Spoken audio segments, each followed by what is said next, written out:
La Patagonie chilienne est une région sauvage où la nature semble sereine et paisible.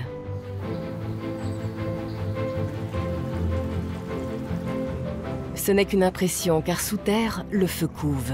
On y trouve de nombreux volcans dont beaucoup sont toujours en activité. Il y a à peine quelques années, un nouveau volcan actif a été découvert, le Gran Maté. Il doit son nom à la forme de son cratère de 5 km de large qui rappelle celle de la calebasse dans laquelle on sert le thé maté.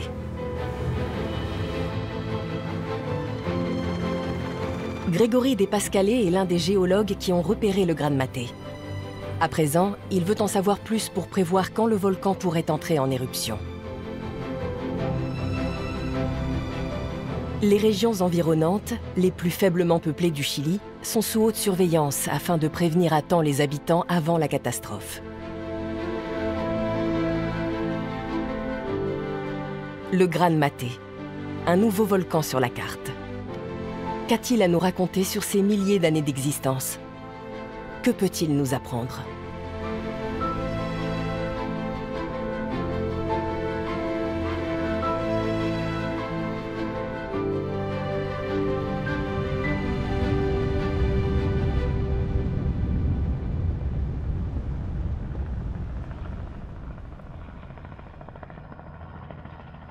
La plupart des volcans d'Amérique du Sud se situent dans les Andes, le long de la côte ouest.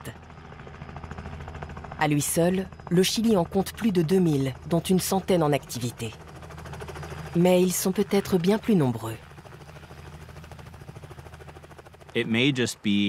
Comme on dit, l'absence de preuve n'est pas une preuve d'absence. Nous avons là d'épaisses couches de glace qui peuvent masquer une activité volcanique et qui compliquent les observations. En poursuivant nos recherches, dans des conditions certes difficiles, je pense que nous pourrons faire des découvertes intéressantes.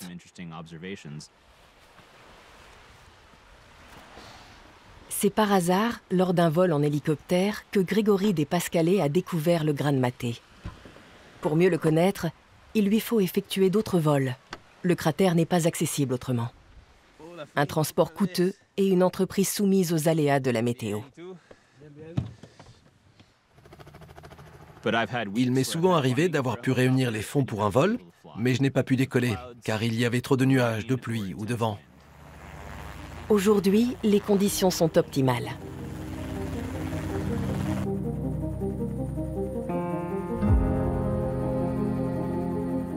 Il peut sembler étonnant qu'un volcan actif passe inaperçu aussi longtemps.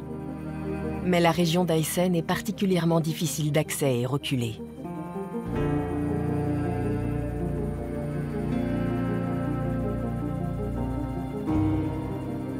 Comme vous voyez, ce n'est pas évident d'arriver jusqu'ici.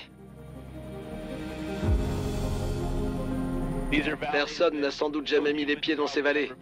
C'est une zone extrêmement sauvage.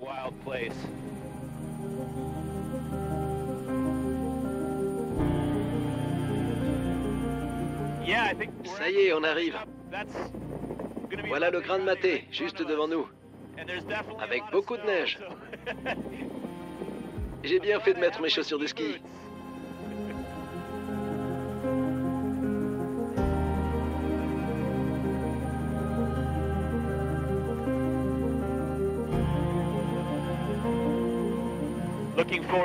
Mon objectif est d'en savoir plus sur la composition chimique du volcan, en étudiant les zones où des éruptions ont eu lieu récemment et celles qui ont été actives dans le passé.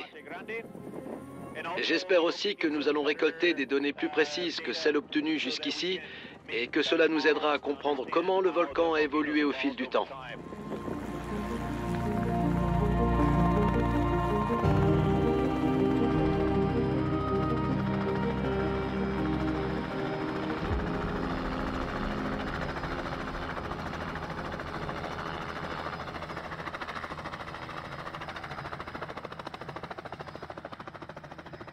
Pour un spécialiste des volcans et des séismes, découvrir de ses yeux un nouveau volcan est une chance incroyable.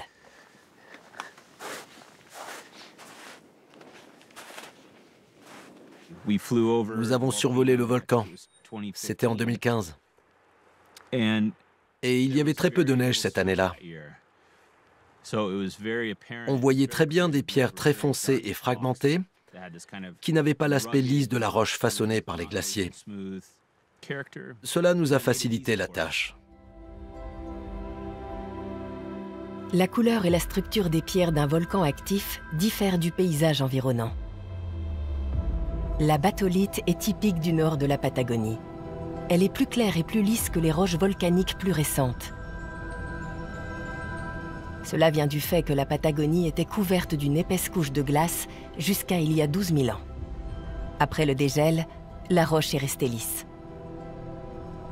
Le paysage a été modelé par la disparition des glaciers. Des vallées en forme de U, des cuvettes, tout cela a été creusé par les glaciers.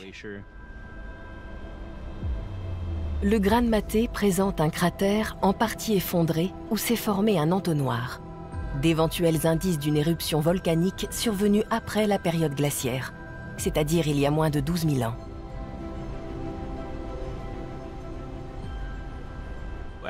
Après avoir vu ça, nous avons pris beaucoup de photos. J'ai d'abord pensé que les cartes étaient fausses, ou alors que nous nous étions mal orientés malgré les indications du GPS. Nous nous sommes dit, la carte dit une chose, mais ce que nous voyons est complètement différent. Ça ne collait pas.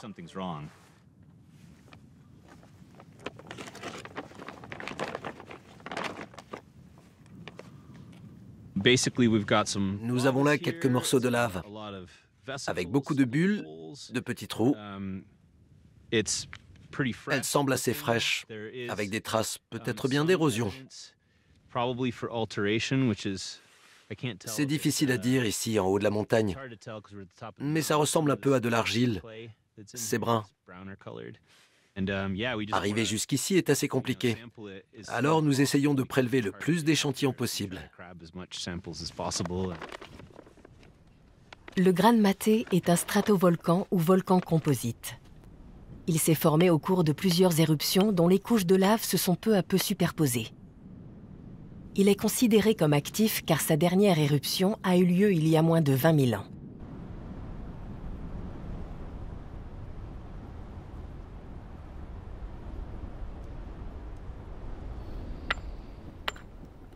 Les échantillons étudiés en laboratoire révéleront la composition exacte des roches volcaniques. Celle-ci est différente pour chaque volcan.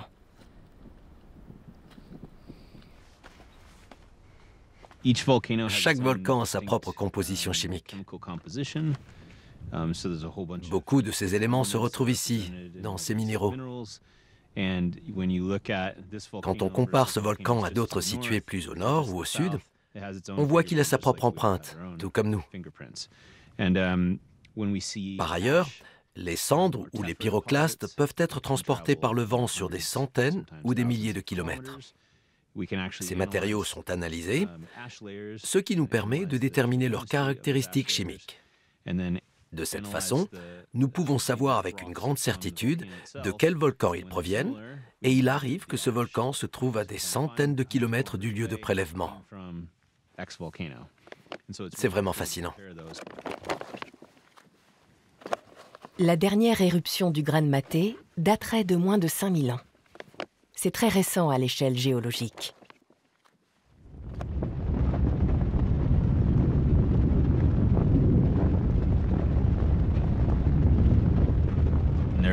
Des volcans se manifestent tous les jours sur notre planète.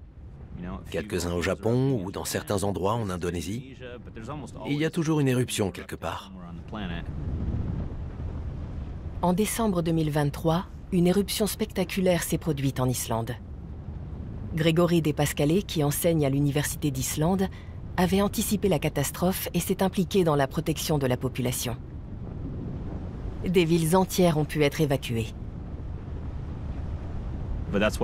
C'est exactement pour cela que nous travaillons. Nous voulons comprendre comment ces systèmes fonctionnent, en espérant à l'avenir pouvoir réduire les risques. C'est un véritable défi, car lorsqu'il y a des infrastructures ou des habitations à proximité d'un risque géologique, le mieux que nous puissions faire est de lancer une alerte avant qu'il ne se passe quelque chose.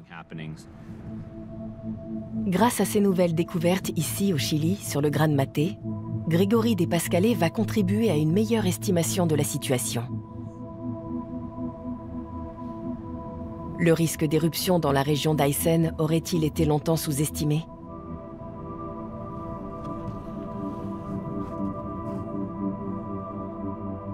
On ne peut pas l'affirmer, mais il y a une règle. Ce qui est arrivé une fois se reproduira probablement. Cette loi empirique n'est pas le seul élément à faire craindre une future éruption. L'emplacement du Gran Maté est déterminant. Le système de failles Likinievki s'étend à 2 km à peine du volcan. Sur une longueur de 1000 km, la croûte terrestre est fissurée et présente une sismicité active. La faille donne de l'espace au magma qui pousse vers le haut. Tous les stratovolcans de la région sont situés le long de cette zone. « 103 000 personnes habitent ici, dans le sud du Chili, sur une superficie de 108 000 m². La grande majorité d'entre elles vit dans de petites villes.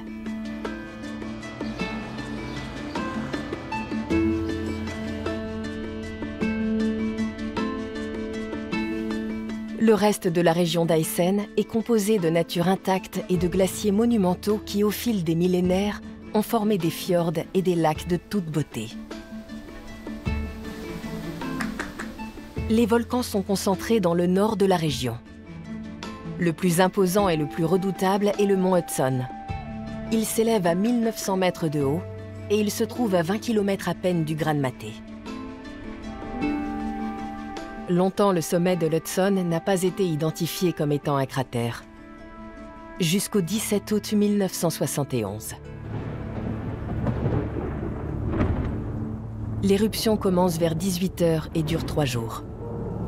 5 personnes y trouvent la mort. Une épaisse couche de cendres recouvre le paysage à proximité du volcan. Il a été démontré que la précédente éruption avait eu lieu 17 000 ans plus tôt.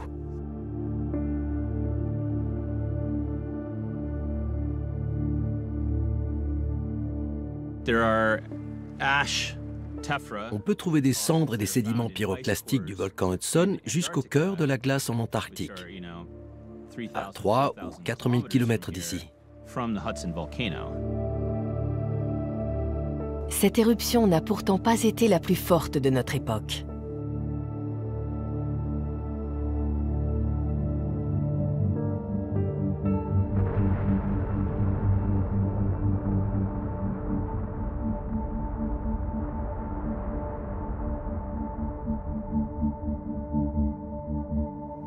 « 20 ans plus tard, le 8 août 1991, survient une nouvelle éruption d'une intensité de 5 sur l'échelle VEI, indiquant l'indice d'explosivité volcanique. Il s'agit de l'une des éruptions les plus puissantes du XXe siècle. La colonne de lave, de magma, de gaz, de roches et de cendres a atteint une hauteur de 12 km. Le volcan était identifié. Son activité était sous surveillance et les zones d'habitation ont pu être évacuées à temps. Mais les conséquences de l'éruption se ressentent encore aujourd'hui.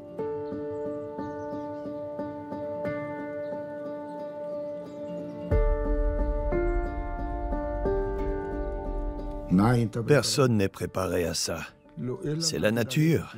On ne peut rien faire contre la nature.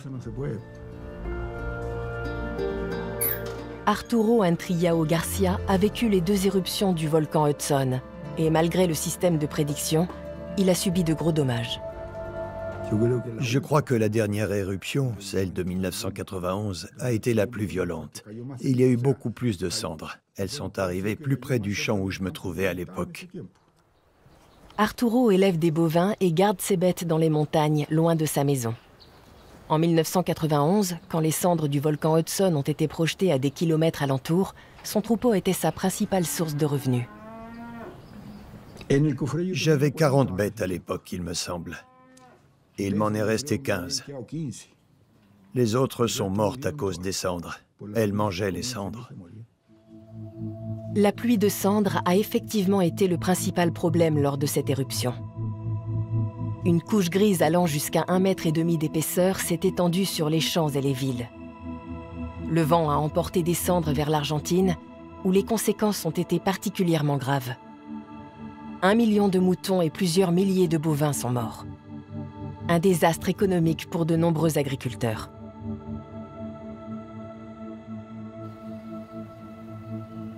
Aujourd'hui, Arturo gagne sa vie avec le bois, c'est plus rentable que l'élevage. Mais il a quand même quelques bêtes. Ces génisses vont bientôt véler pour la première fois. Si j'arrive à temps, je pourrai les aider. Ou au moins sauver l'un ou l'autre, le veau ou la mère. Parfois, la vache meurt, et le veau aussi. Avec les mères plus âgées, il n'y a pas de problème. On les laisse tranquilles, elles se débrouillent très bien. Mais avec ces jeunes vaches, il faut faire attention.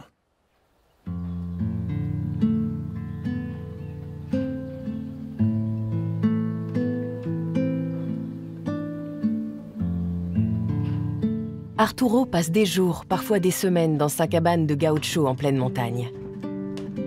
Les heures de route pour rentrer chez lui sont dissuasives.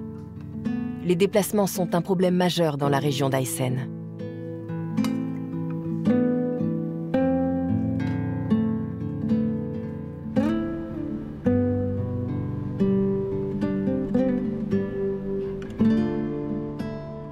Cette partie du Chili, qui est la moins peuplée, a longtemps été isolée du reste du pays. Jusque dans les années 1970, elle n'était accessible que par bateau ou par avion.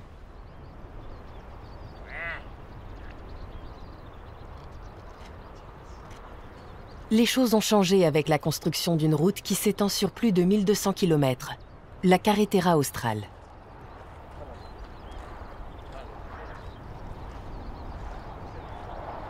Elle traverse entre autres le parc national Cerro Castillo.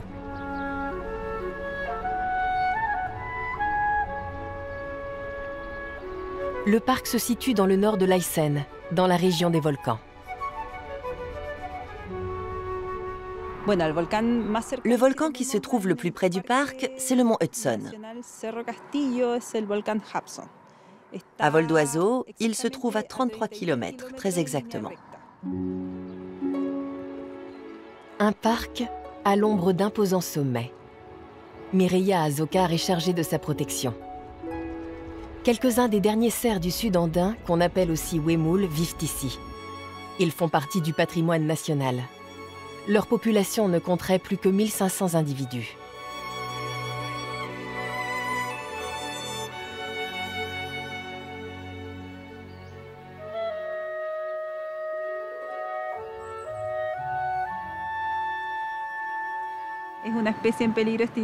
C'est une espèce en danger d'extinction parce que ces cerfs sont faciles à chasser. Leur seul moyen de se défendre, c'est de se cacher et de rester sans bouger. Quand ils se sentent en danger, ils s'immobilisent. Et leurs oreilles sont de véritables antennes qui s'orientent dans toutes les directions.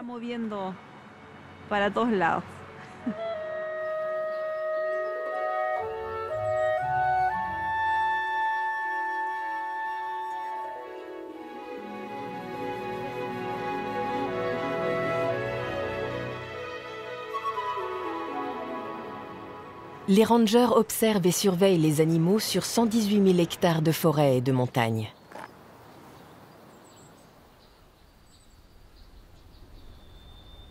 Au moment de l'éruption du volcan Hudson, des animaux plus discrets encore que le Huemul ont été aperçus.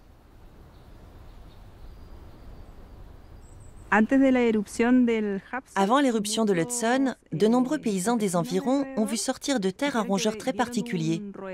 Ils n'en avaient jamais vu auparavant. Par la suite, des recherches ont conclu qu'il s'agissait d'un rongeur qu'on appelle ici tuco-tuco, Ctenomys magellanicus, de son nom scientifique.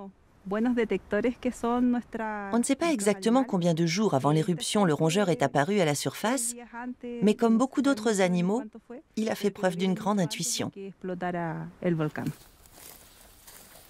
Comment ces petits rongeurs ont-ils su ce qui allait arriver? Des études ont montré que les coléoptères et les serpents sentent le réchauffement de la Terre avant une éruption volcanique.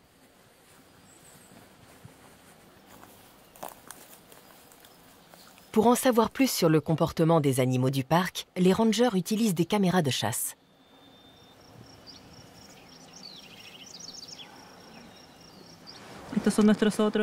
Ce sont des yeux supplémentaires en quelque sorte, qui nous renseignent sur le nombre d'animaux qui vivent ici. Grâce à ces caméras, nous savons qu'il y a encore environ 120 huemul répartis dans l'ensemble du parc. Beaucoup d'autres animaux très discrets sont régulièrement filmés par les caméras. Des pumas, par exemple.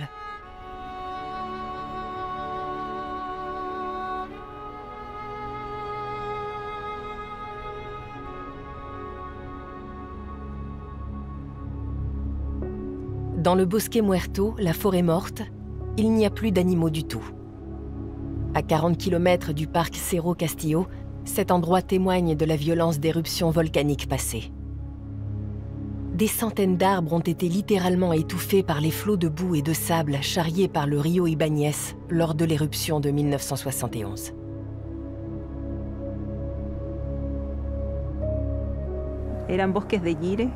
C'était une forêt très ancienne, avec des hêtres de l'Antarctique, des arbres magnifiques. Ça fait maintenant plus d'un demi-siècle et personne ne comprend pourquoi la forêt ne s'est pas régénérée. Le Bosque Muerto montre clairement les effets que peut avoir une éruption volcanique sur l'environnement. Comment les habitants font-ils face à ce danger ?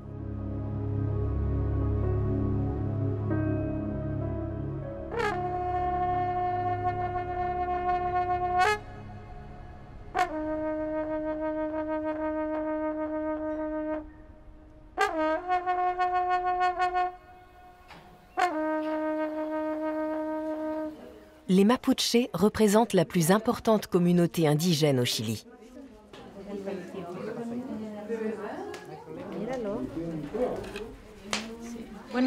Nous sommes les gens de la terre et nous prenons soin de la nature. C'est pour cette raison que nous sommes ici, pour protéger la nature, pour aider s'il le faut. C'est notre mission en tant que Mapuche. Les Mapuches cultivent depuis toujours un lien particulier avec la nature. À l'origine, ils formaient des groupes régionaux plus petits, mais l'offensive des envahisseurs blancs, les Espagnols appelés Winca, a rassemblé les indigènes.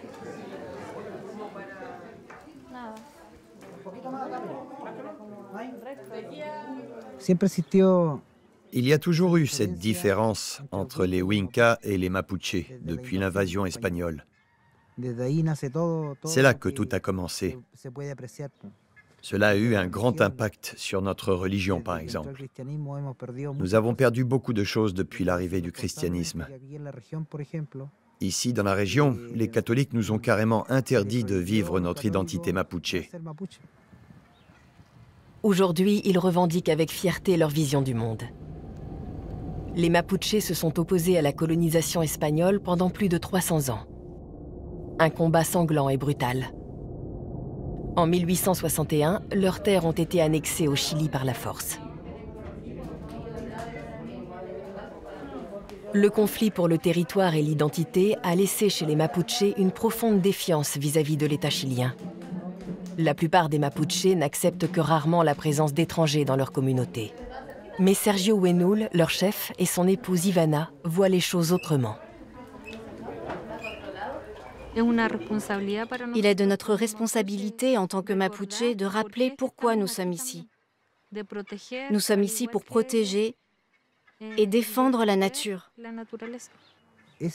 C'est notre objectif. De nos jours, nous devons chercher les occasions de nous exprimer et quand elles se présentent, nous pouvons faire comprendre qui nous sommes et quelles sont nos croyances. Une cérémonie sacrée a lieu, une rogativa. Les Mapuches vivent depuis toujours face à de grands volcans. Lorsqu'une éruption s'annonce, ils célèbrent ce rituel. Dans la croyance mapuche, ce sont de bonnes et de mauvaises énergies qui s'affrontent pour l'équilibre de la nature. Le Le Piyan, le dieu du feu et des volcans, est le protecteur des êtres humains. Mais le volcan est aussi source de malheur. Quand un volcan entre en éruption ou dégage une très forte énergie, comme cracher de la fumée par exemple, les maladies arrivent. Ce n'est pas bon parce que cela vient du Mapu. Les mauvaises énergies viennent des profondeurs.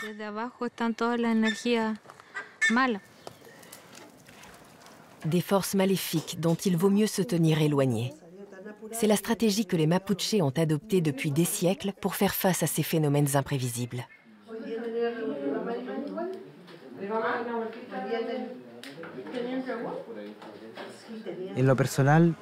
Normalement, en tant que Mapuche, on ne vit pas dans la peur. Elle n'a pas sa place dans notre existence.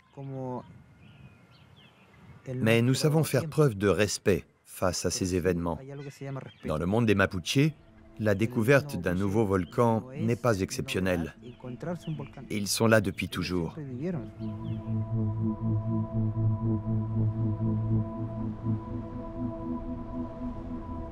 Les géologues ne peuvent s'approcher autant qu'ils le voudraient du Gran Maté, le volcan récemment découvert. Une question se pose sur le rôle des scientifiques. Sont-ils vraiment des découvreurs ? Je n'ai pas l'impression que nous ayons découvert quoi que ce soit. Nous avons plutôt observé quelque chose qui ne l'avait jamais été auparavant. Notre rôle en tant que chercheurs sur le terrain est d'observer le monde, de le documenter, de collecter des prélèvements, de convaincre nos collègues et de nous convaincre nous-mêmes. L'existence du volcan Gran Maté a finalement été rendue publique en 2021 dans la revue Nature. Aujourd'hui, Grégory Despascalés s'est rendu sur le site pour l'étudier de plus près.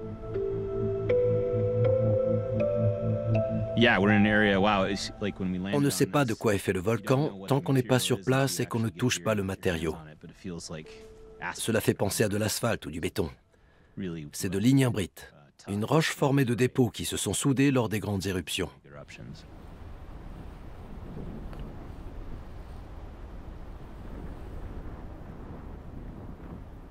À l'endroit où nous sommes, nous avons des preuves de l'existence de coulées pyroclastiques explosives. On a une énorme colonne éruptive de 5, 10 ou 20 km de haut qui, à un moment donné, s'effondre. Toutes les cendres et les grosses pierres sont projetées en l'air et leur poids les fait chuter. L'effondrement est très rapide et cela se répand dans le paysage. C'est ce qu'on appelle une coulée pyroclastique. Et ici, elle est plutôt épaisse, 80 mètres je dirais. Il y a eu une vraie explosion. La cheminée ne doit pas être bien loin.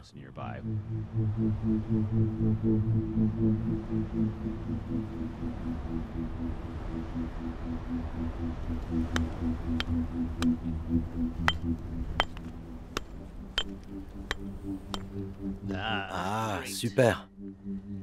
Le géologue découvre un couloir rocheux qui traverse une autre roche, comme le comblement d'une faille.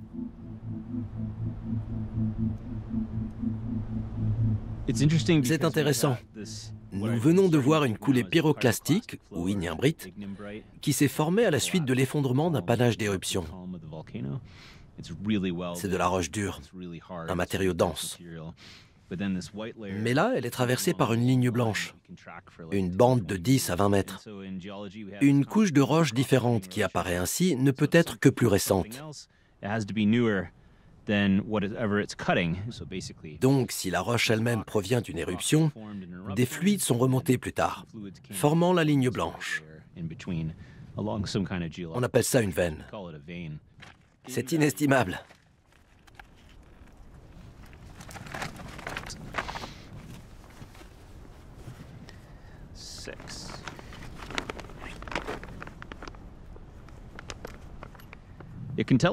Cela peut nous en dire plus sur la composition des fluides qui circulent dans le système volcanique. Nous pouvons en déduire la pression à laquelle ces fluides sont soumis lors de leur déplacement dans le sous-sol.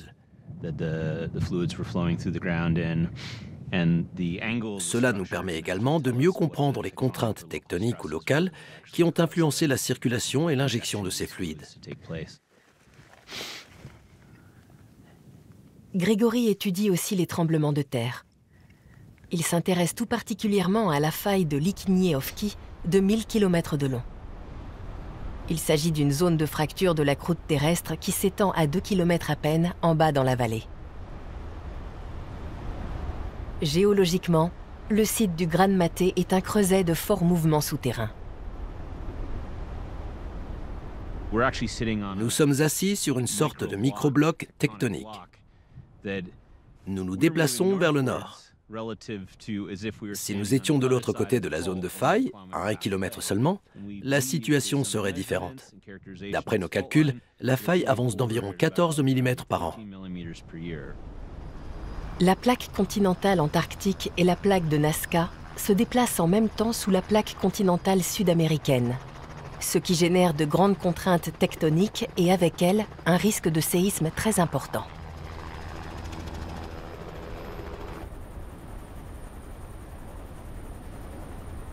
Le plus violent a lieu le 22 mai 1960 dans le sud du Chili. La Terre se fend sur une distance de 1000 km.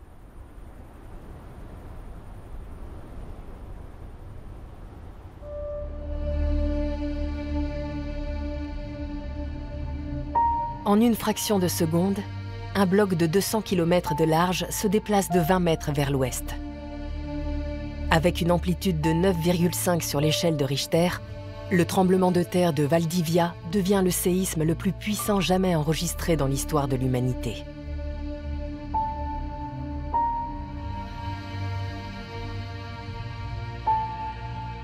Le nombre de morts est évalué entre 1600 et 6000. 2 millions de personnes se retrouvent sans abri. Des tsunamis destructeurs se propagent à travers les océans jusqu'à Hawaï et au Japon.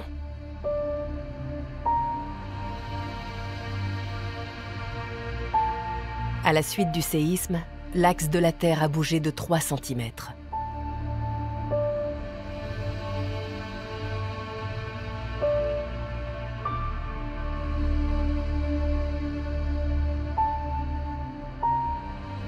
L'épicentre du séisme de Valdivia se trouvait à plus de 600 km au nord de la région d'Aysen.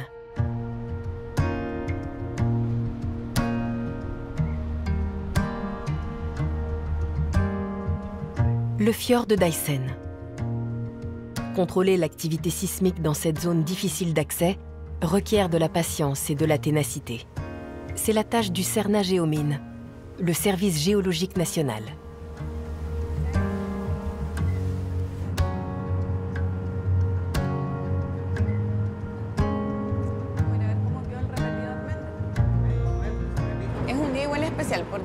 C'est un jour spécial car nous ne venons ici qu'environ 3 fois par an. Nous observons tous les risques géologiques dans la région, y compris les volcans et les mouvements de terrain. 5 stratovolcans de la région sont sous la surveillance d'une station de contrôle. Le volcan Caille en fait partie. Il n'a probablement pas connu d'éruption au cours de l'Holocène, c'est-à-dire ces 12 000 dernières années. Derrière lui se cache un autre stratovolcan, le Maca, dont la dernière éruption remonte à tout juste 500 ans. Dans la langue mapuche, Maca signifie « lieu maudit ». Le service géologique national veille sur la région à l'aide de capteurs et de transmetteurs.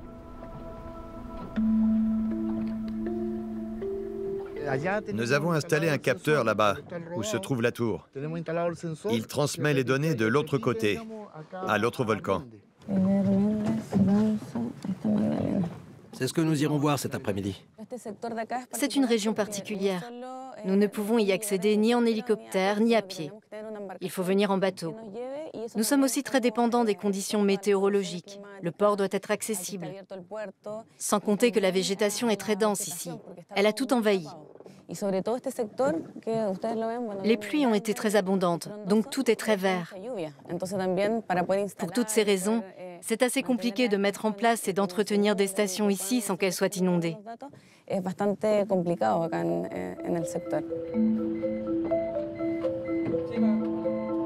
Les stations de contrôle doivent être installées le plus près possible des volcans.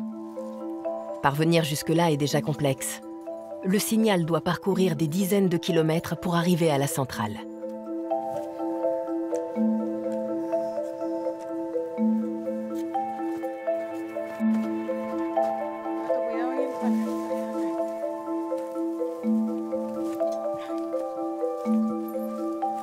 La station près du volcan Caille.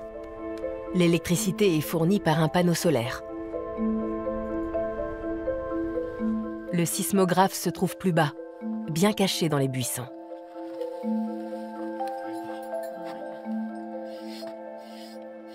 Le capteur est bien positionné sur la roche. Ça, c'est primordial. Et il est mis en parfait équilibre. En dessous se trouve un ressort avec une masse qui est normalement au repos. Mais si la Terre bouge, ce mouvement, c'est-à-dire l'écart du ressort par rapport à sa position de repos, est enregistré.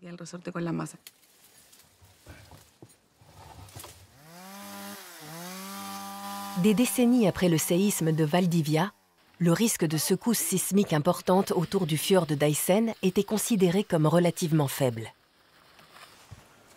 Mais en 2007, on a réalisé à quel point la situation était dangereuse et qu'une surveillance autour de la faille Likinievki était nécessaire. En 2007, une série d'événements sismiques s'est produite. Elle a duré assez longtemps pour aboutir à un tremblement de terre d'une magnitude de 6,2. Ce n'est qu'à la suite de ce séisme que des stations de contrôle ont été installées dans la région. Pourquoi ? Parce qu'on ne connaissait pas bien l'origine de cette série de secousses. Et tout cela s'est terminé par d'importants glissements de terrain autour du fjord d'Aysen, qui ont finalement provoqué un tsunami. Les pertes humaines ont été importantes. C'est ainsi que nous avons compris que l'activité sismique était forte dans la région.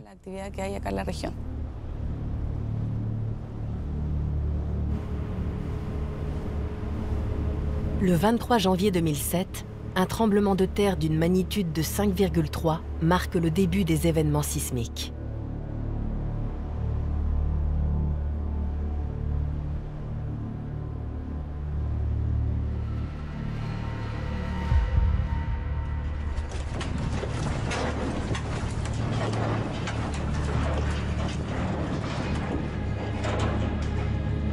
C'est le coup d'envoi de ce que l'on appelle un essaim sismique, composé de plus de 7000 séismes qui tiennent la région en alerte pendant des mois.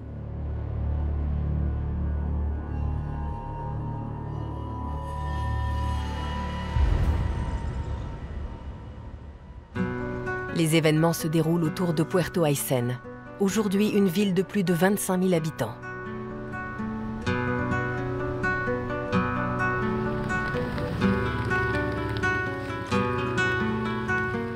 Régulièrement, une petite radio du nom de Panoramica Informativa tient les habitants au courant de la situation sismique dans la région. Le réseau de sismographes a été renforcé.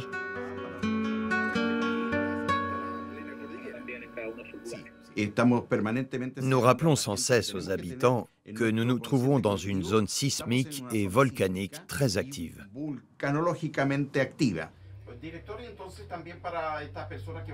En 2007, le présentateur Hugo Guerrero, alors reporter, est témoin de la catastrophe. Avec son fils Ulysse, qui s'occupe aujourd'hui de l'organisation du live stream, il s'est trouvé au cœur du tsunami.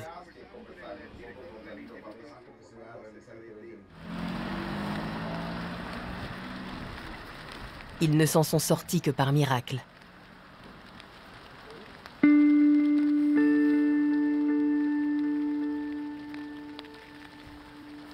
Le 21 avril 2007, Hugo Guerrero se met en route avec un groupe de personnes pour installer une station radio un peu en dehors de la ville, au bord du rio Aysén. Depuis des mois, il y avait déjà des tremblements de terre dans la région.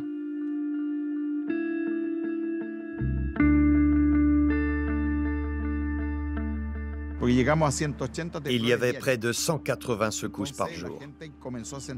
Les gens ont commencé à paniquer. Nous pensions que nous allions finir sous l'eau. Malgré les seins sismiques et les tremblements de terre quotidiens, le groupe ne se sent pas particulièrement en danger.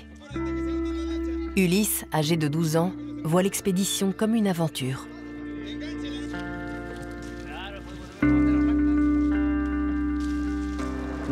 Nous savions qu'il y aurait sans doute d'autres tremblements de terre, mais nous n'aurions jamais imaginé ce qui allait se passer. Pourquoi est-ce qu'on était si confiants? Parce que les instances gouvernementales nous avaient assuré que le pire qui pouvait arriver était comparable à l'effet d'un glaçon dans une piscine.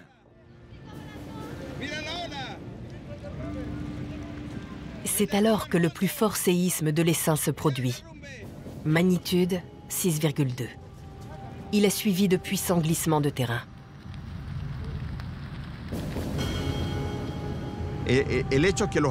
Ces arbres géants qui faisaient plus de 20 mètres de haut ont commencé à trembler comme des brindilles. Les montagnes et les forêts se sont déformées, et puis les branches et les arbres se sont cassés. J'ai senti une forte secousse, et j'ai entendu un gros bang. J'ai réglé l'objectif de mon appareil photo, je l'ai dirigé vers le fjord, et j'ai regardé cette vague de 12 mètres de haut.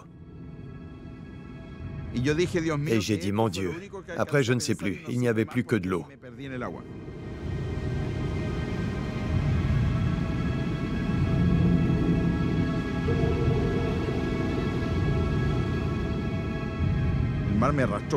Les masses d'eau m'ont entraîné sur près de 300 mètres.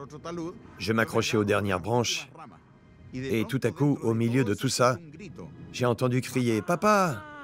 Un cri désespéré, mais très loin. Je me souviens que je voulais remonter ma tête à la surface et que j'essayais de regarder autour de moi, mais il n'y avait que de l'eau partout. À ce moment-là, je me suis demandé ce qui se passait. J'ai commencé à pleurer, à crier, à appeler mon père. « Papa, papa !» Et alors que je criais, j'ai entendu la voix de mon père. Par chance, tous deux ont survécu à la vague géante. Et ils ont même retrouvé plus tard la caméra avec les captures vidéo. 10 personnes de leur groupe sont mortes dans ces eaux.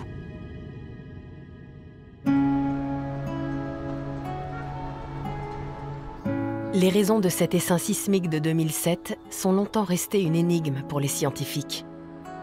Aujourd'hui, on pense que plusieurs failles au fond de l'eau sont entrées en mouvement en même temps et que la Terre s'est en partie fendue. Une pression importante continuerait à s'exercer à certains endroits, ce qui pourrait provoquer de nouveaux séismes dans le futur.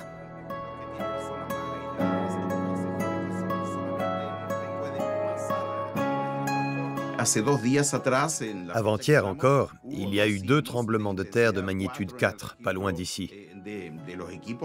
Même si les gens préfèrent ignorer tout ça, nous essayons de le leur rappeler. Maintenant que la population a augmenté ici, ce serait dramatique d'oublier cette tragédie. Depuis le tsunami, il est évident que les mouvements dans la région de la faille Likiniéhovki peuvent se montrer bien plus dangereux que prévu. La surveillance a été renforcée. Mais ce qui se passe exactement ici, sous la croûte terrestre, conserve de nombreuses zones d'ombre pour les chercheurs.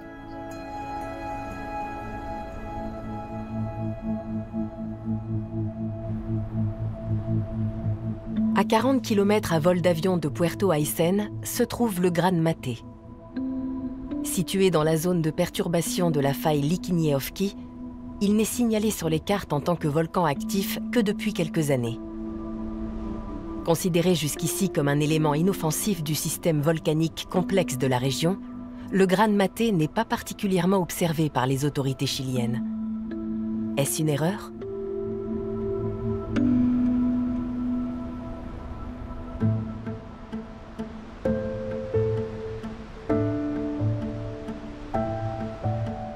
Pour se convaincre ainsi que ses collègues de la puissance potentielle du volcan, Grégory Despascalés prend une route qui vient tout juste d'être construite. Pour un spécialiste en tectonique, la Patagonie sauvage est l'un des terrains de recherche les plus passionnants au monde. Et ici, dans la région d'Aysén, chaque nouvelle route permet d'accéder à une région où les recherches géologiques étaient presque impossibles jusque-là.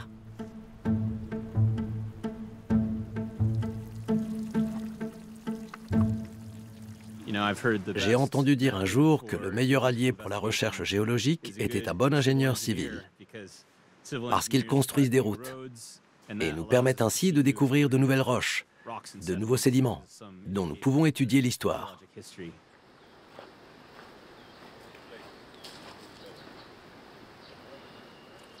Par ici, ça a l'air bien.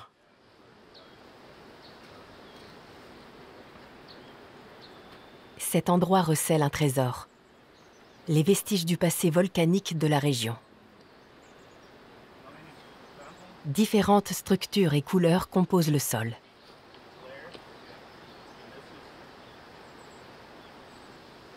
Il s'est passé quelque chose ici. Et plus tard, il y a eu un dépôt, des cendres sans doute. Et puis cette couche pyroclastique est venue s'ajouter. En géologie, on voit ça comme un gâteau. Une première couche, puis un peu de glaçage, puis une autre couche de gâteau. Et il peut s'agir des différentes phases d'une même éruption, ou alors de 3 éruptions espacées dans le temps.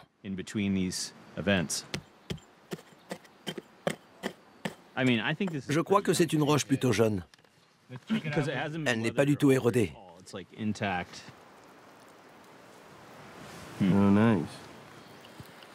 Le géochimiste Daniel Mansada examine la composition exacte de la roche.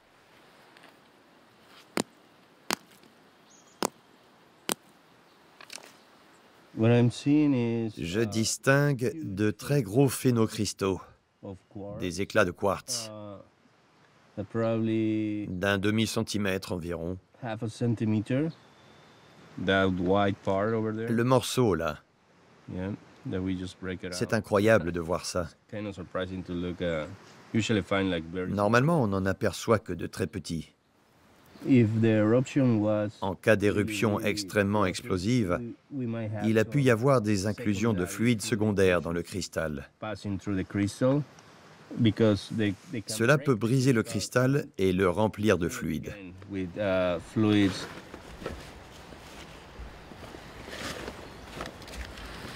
Cette tranchée est très meuble. Ce sont des sédiments pyroclastiques. Tout cela s'est trouvé en haut du panache d'éruption qui, à un moment donné, s'est effondré. Ces sédiments sont retombés près du volcan ou se sont disséminés plus loin. Nous sommes approximativement à 10-15 km du volcan. C'est assez fou de penser que ces pierres ont été transportées si loin. Je n'aurais pas voulu être sur place.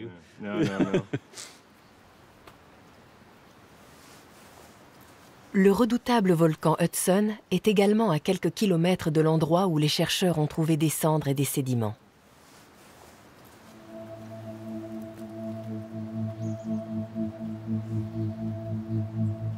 Quelques mètres plus loin, ils tombent sur une coulée de lave entière, qui n'est devenue accessible que grâce à la nouvelle route.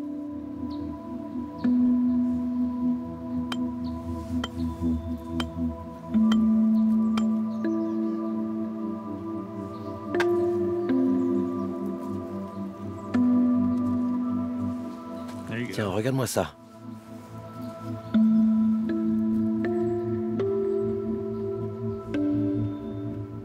C'est tout frais, non? Cela ressemble à ce qui est sorti de terre lors de l'éruption en Islande. En tout cas, c'est une coulée de lave assez récente. Avant de connaître l'existence du Gran Maté, on aurait pensé que tout cela provenait du volcan Hudson. Mais à présent, nous avons une nouvelle source possible, avec une empreinte géochimique très particulière. Nous allons examiner cette hypothèse et vérifier si tous ces sédiments proviennent d'un seul volcan ou si c'est un mélange de 2 volcans différents. Nous pourrons ainsi reconstituer les éruptions qui ont eu lieu dans la région.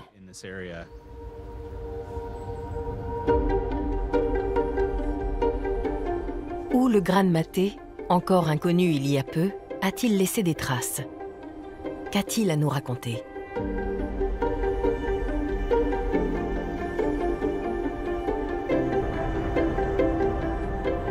Son voisin, le volcan Hudson, est entré en éruption à 2 reprises depuis les années 1960.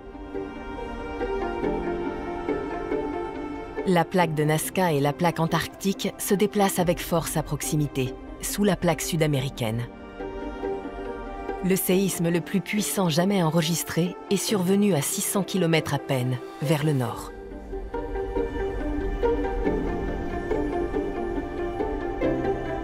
Il y a quelques années, la faille Likiniéhovki a provoqué non loin de là un tsunami géant.